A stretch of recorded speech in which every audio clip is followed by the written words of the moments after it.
कभी सोचा है कि आजकल के कुछ सबसे सफल बिजनेस उनकी तो कोई दुकान या शोरूम है ही नहीं। आखिर कैसे? असल में कॉमर्स का पूरा चेहरा ही बदल गया है। तो चलिए इसी दिलचस्प दुनिया में चलते हैं और देखते हैं कि बिना किसी फिजिकल एड्रेस के एक कामयाब बिजनेस कैसे खड़ा किया जाता है। इंडियन मार्केट में एक बहुत बड़ी चीज हो रही है जिसे ग्रेट इंडियन अपग्रेड कहते हैं। मतलब लोग ना लगातार नए नए गैजेट्स ले रहे हैं और इससे क्या हो रहा है, इससे पुराने फोन्स के लिए एक पूरा का पूरा मार्केट खड़ा हो गया है और ये एंटरप्रेन्योर्स के लिए सच में कुछ रोमांचक नए रास्ते खोल रहा है। सोचिए जरा, एक ऐसी दुकान जिसका ना कोई गली है ना मोहल्ला, कोई एड्रेस ही नहीं है। तो सवाल ये उठता है कि इस डिजिटल फर्स्ट वाली दुनिया में बिजनेस को सफल कैसे बनाया जाए। इस कॉन्सेप्ट को आसानी से समझने के लिए दो कमाल के एग्जाम्पल्स देखते हैं। पहले हैं डार्क किचन्स। अब ये क्या है? बेसिकली ये ऐसे रेस्टोरेंट्स हैं जिनका कोई डाइनिंग एरिया नहीं होता, बस एक किचन से काम करते हैं और खाना सीधा डिलीवर करते हैं। और दूसरी तरफ है री-कॉमर्स, यानी पुराने या थोड़े ठीक किए गए प्रोडक्ट्स बेचने का बिजनेस। इन दोनों में एक बात कॉमन है, कोई फिजिकल दुकान नहीं है पर बिजनेस धूम मचा रहा है। तो आज हम एक एंटरप्रेन्योर के सफर को स्टेप बाय स्टेप देखेंगे। शुरू करेंगे डिजिटल स्टोर फ्रंट को समझने से, फिर बात करेंगे लाइसेंसिंग की, ऑनलाइन प्रेजेंस बनाने की, कस्टमर्स को जीतने की और हाँ, सबसे जरूरी डिजिटल दुनिया में ट्रस्ट बिल्ड करने की। तो चलिए शुरू करते हैं पहले हिस्से से। देखते हैं कि इस नए बिजनेस मॉडल में अपॉर्चुनिटी आखिर है क्या।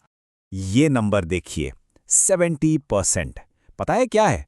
लगभग 70% लोगों के घर में ड्रॉज में एक पुराना फोन बस ऐसे ही पड़ा हुआ है। ये एक छुपे हुए खजाने की तरह है, एक बहुत बड़ी अनटच्ड मार्केट।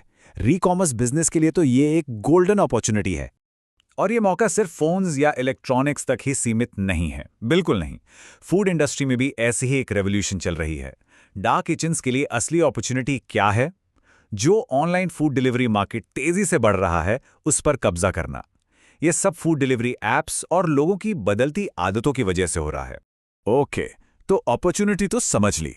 अब उसके बाद बिजनेस का सबसे पहला और सबसे जरूरी स्टेप आता है लीगल तौर पर एक मजबूत नींव रखना।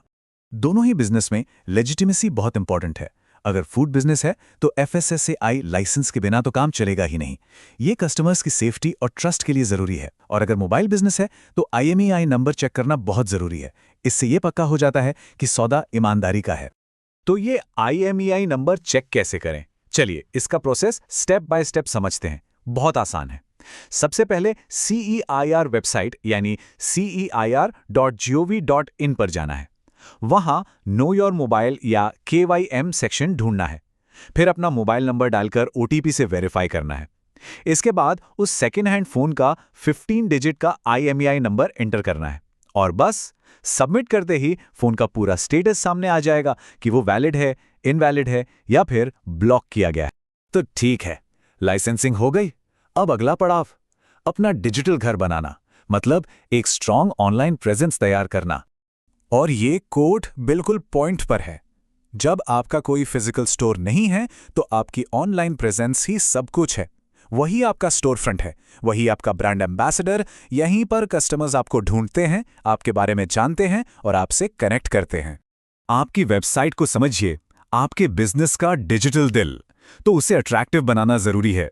विजुअल्स अच्छे होने चाहिए, लोडिंग टाइम फास्ट होना चाहिए और सबसे इंपॉर्टेंट मोबाइल फ्रेंडली डिजाइन होना चाहिए। क्योंकि सच तो यही है, आजकल ज्यादातर कस्टमर्स फोन पर ही मिलेंगे। सोशल मीडिया भी उतना ही जरूरी है। जैसे इंस्टाग्राम अच्छे फोटोज और वीडियोस के लिए, फेसबुक प्रमोशंस और ऑफर्स अनाउंस करने के लिए, एक्स यानी ट्विटर कस्टमर्स से एंगेज करने और ब्रांड की एक पहचान बनाने के लिए, और हाँ, टिकटॉक से यंग ऑडियंस तक पहुंच सकते हैं। बस सही प्लेटफॉर्म चुनना है और रेगुलरली अच्छा कंटेंट पोस्ट करना है। चलिए, डिजिटल घर तो बन गया। अब अगला काम है उसमें मेहमानों को लाना, यानी ऑनलाइन कस्टमर्स को जीतना और उन्हें रिटेन करना। शुरुआत में ट्रैफिक लाने के लिए पेड ऑनलाइन एड्स का इस्तेमाल कर सकते हैं, गूगल या फेसबुक पर।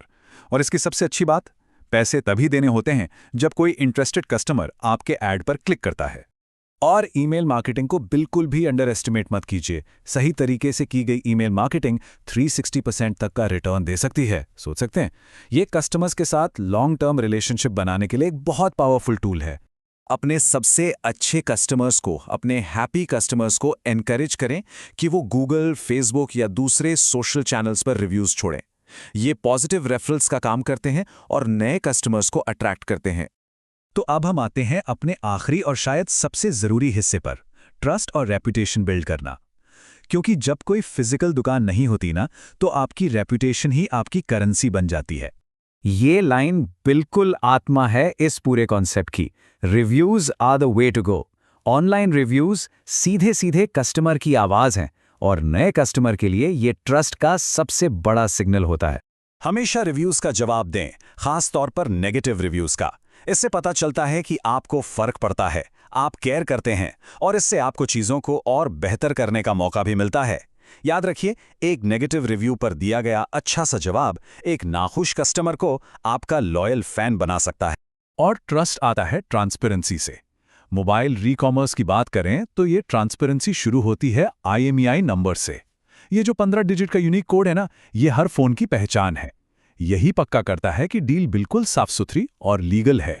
इसीलिए सेकेंड हैंड फोन बेचते वक्त हमेशा एक पक्का बिल दें जिसमें फोन का IMEI नंबर साफ साफ लिखा हो।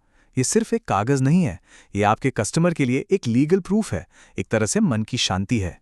तो आखिर में सबसे बड़ी सीख क्या है? यही कि इस नई इकोनॉमी में आपकी रेपुटेशन ही आपका असली एड्रेस है। सवाल बस ये है कि क्या आपका बिजनेस इस नए एड्रेस को बनाने के लिए तैयार है?